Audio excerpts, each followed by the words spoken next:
This is episode 315 of the Super League pod, and for the first time in nearly 3 months we have a fully completed round of Super League to talk through, guided by your fan reviews. We discuss whether moving to May will be the Cup crowd saviour, and make the case for the status quo in Super League structure. Plus, wasp stings and rival round guesses. Strap in, it's SLP time.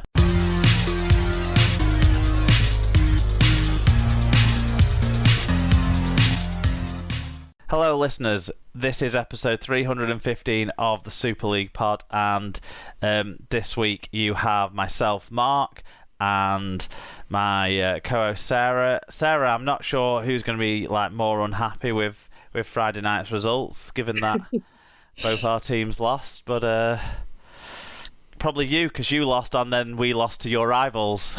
Yeah, I was kind of hoping for more from you really, Mark. I do apologise.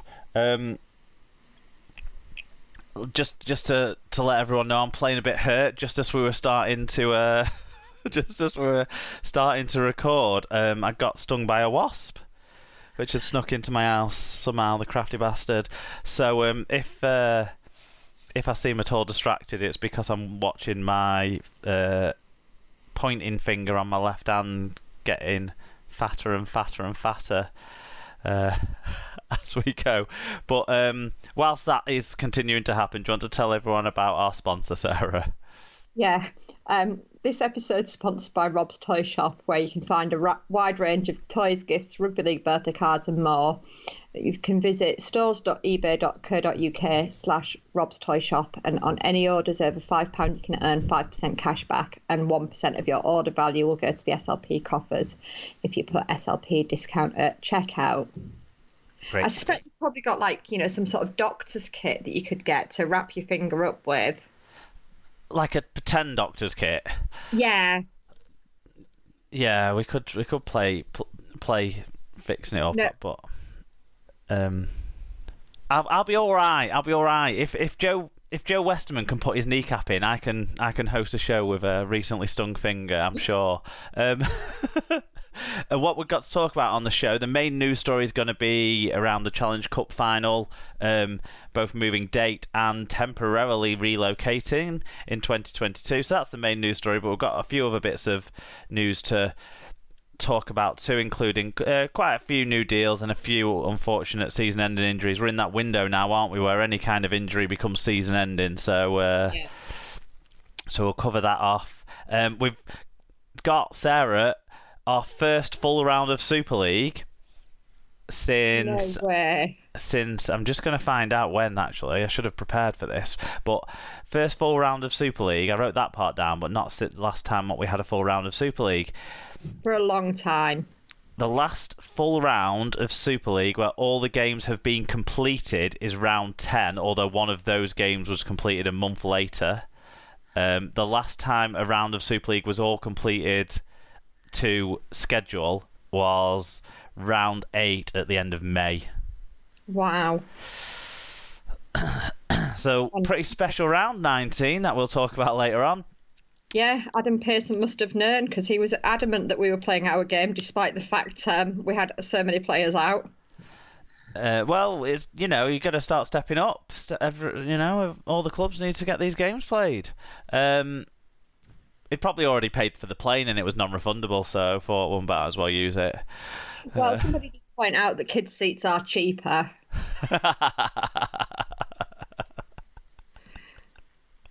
So, but yeah, more of that later on. Well, then we've got other results where we'll catch up on the Wheelchair Challenge Cup final. So the final Challenge Cup final of the season finally got completed. So we'll mention that. Then we'll make our guesses, and then we'll get out of here. But it's rivals round for our guesses, so I'm sure it'll cause some spice when we talk about the huge rivalries that are Warrington versus Catalans and Lee versus Salford. Ooh. Did you see that Matautia got very excited about it being rivals round this week? I have to say my dad did point out that he wasn't playing in any derbies there. Which Matautia? Peter. Okay, well it's against Wakefield. They're in the same city. by Really? postcode. Yeah, fair enough. But then isn't most of that area in WF? Oh god, yeah. That's what happens when you have a really small city. You have to give it a really large postcode area. Yeah, true.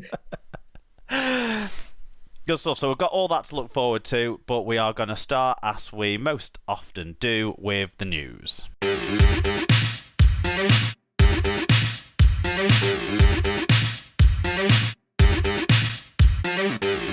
So, in news, as Mark's already alluded to, the 2022 Challenge Cup final will take place at the Tottenham Hotspur Stadium on the 28th of May as it moves from its traditional Wembley home.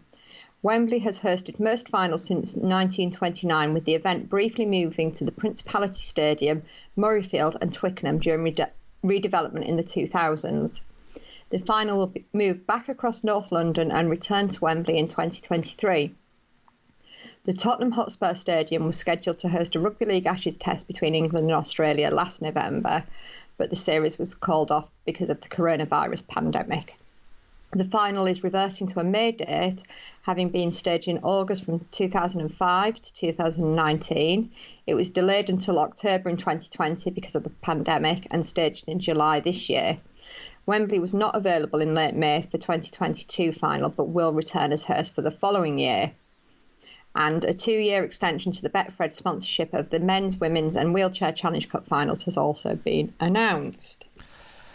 Yeah, I think the main thing here is the moving back to May. I know it's maybe the bigger noise was made about the stadium change, although there's still a contract with Wembley, so I would be, so I would believe that it's a 1 year only thing, and it maybe opens the possibility of some other event being played at Wembley next year, maybe something in the region of the World Cup that'll be rearranged to 2022. But I think moving back to May's the main thing here. So we got the SLP poll out. We asked, is this going to make you more likely as fans to attend the final? And we gave the options yes, no, go every year anyway, or only go to see my team. So 45.8% of people said yes, this is going to make them more likely to attend the final. Moving it back to its, it looks like the end of May, doesn't it? 28th of May they've said next year, but moving it back to May, which is traditionally the time of the year that the Challenge Cup final is played. So we did get a few fan views in on this topic, didn't we? Yeah, so at MikeWebb58 said, difficult to understand the negative views on this. Due to cricket commitments, I've not attended Wembley as a neutral for some time. However, definitely going to Tottenham next year, no matter who is playing. EFC78JU said it was some shock for the Challenge Cup final to be set at Tottenham Hotspur Stadium next season, as Wembley has something on during the time. So they also switched month to May and not July, but I wonder what date it will take place in and who will be in it. Daniel Levy probably had negotiations with the RFL to stage it at White Half of North London. Yeah, I wonder if, there has been something cooking for a while with that cancellation of the Ashes test, and I suppose that's maybe what AFC's linking into there, talking about Levy maybe having some sort of deal with the RFL. Yeah, and then Tom Andrews said, a new day out, I suppose. Not sure it achieves much, just moving it to a different area of London, but I'm probably more likely to visit just for a new experience. And Fatboy Rob said, looking forward to Radders the Dadders winning his first trophy early on. It won't make any difference to the attendance as long as magic is a thing. That's the big event now. Also, £55 is too much for a neutral, so they need to sort the pricing out as well. So sort of a range of views there. What do you think about moving it to May? So yeah, I mean it's sort of going back to the traditional time, I guess. I think moving it away from school holidays is a positive in terms of getting people there. Interferes less with school, with holidays generally. I think people being away, but I think Fatboy makes a really good point about the pricing of it. I mean, I think this year all tickets were pretty expensive, weren't they? I can't remember the exact figure, but yeah, I think it's an I think if they can sort pricing out, I think the fact of a new stadium and being back to the traditional time of May will be a positive.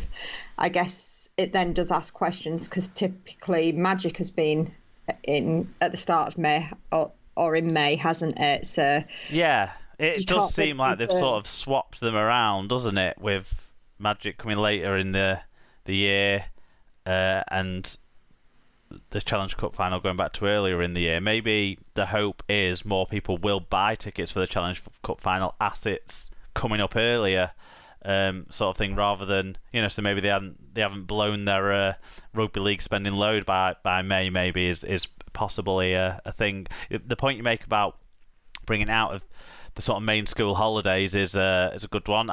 I sort of wondered if the July date was a good halfway house because it was the last Yeah, weekend of school, wasn't it? So you yeah, and still had the community teams playing, you still had school trips potentially, that sort of stuff. mm, That still and could be sorted out, but yeah, and we haven't really given it much of a go, have we, in July? no. I can only imagine that the RFL, when they sent out their survey on the Challenge Cup final, where one of the things was about would you be bothered if it was played in a different stadium, and one of the things was would you be bothered if what month would you prefer it to be played in, sort of thing. Maybe they just had such a overwhelming preference from people to play it in May that Yeah. they wanted to jump on that sooner rather than later. Um, Even if it does seem that they've kind of moved it without checking that Wembley was available. Yeah.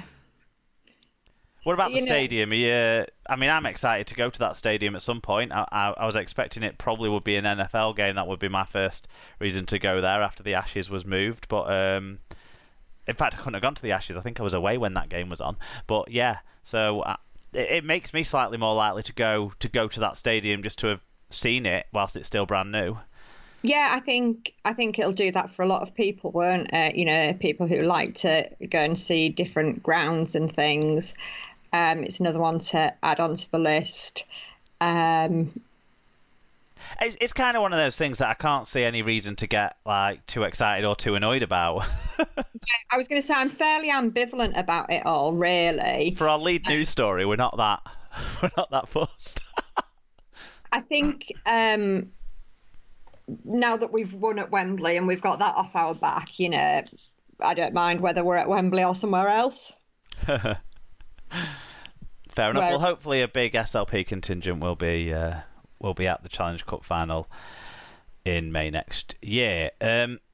Okay, moving on. Neil Hudson will retain his ownership of Hull KR and has taken the club off the market. The development came after the playoff chasers completed a seasonal Super League double over Wigan on Friday. Hudson, who runs a firm of solicitors, announced last summer that he will stand down after 16 years as chairman on December the 1st. At that stage, the lifelong supporter felt he had taken the club, who finished bottom of Super League last year, as far as he could.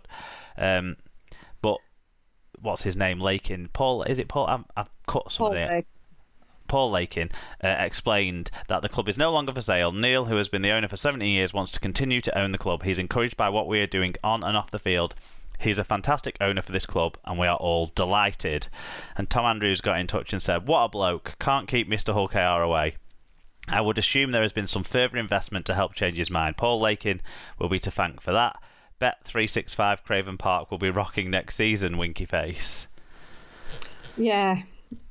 Well, it Um, certainly looks like Lamport Lane was a success on its first outing anyway, which is a good sign of something that they've looked to do, and if it can continue in anywhere near what they delivered on the first time, where they had a couple of thousand people there early, spending money at the ground at the stadium, then that's all a bonus. yeah. Um, yeah, I mean, love him or hate him, he has put a lot of time, effort, and money into the club. Yeah, Um, I don't know if it sort of probably suggests there was no one wanting to buy the club as yeah, as well, but we have seen a big turnaround from them, haven't we, compared to where they were 9 months ago. yeah, So maybe that's helped reinvigorate his spirit as well around running the club. yeah. Um, A halfback Rowan Milnes has signed a new 3-year contract extension at Hull KR. 21-year-old joined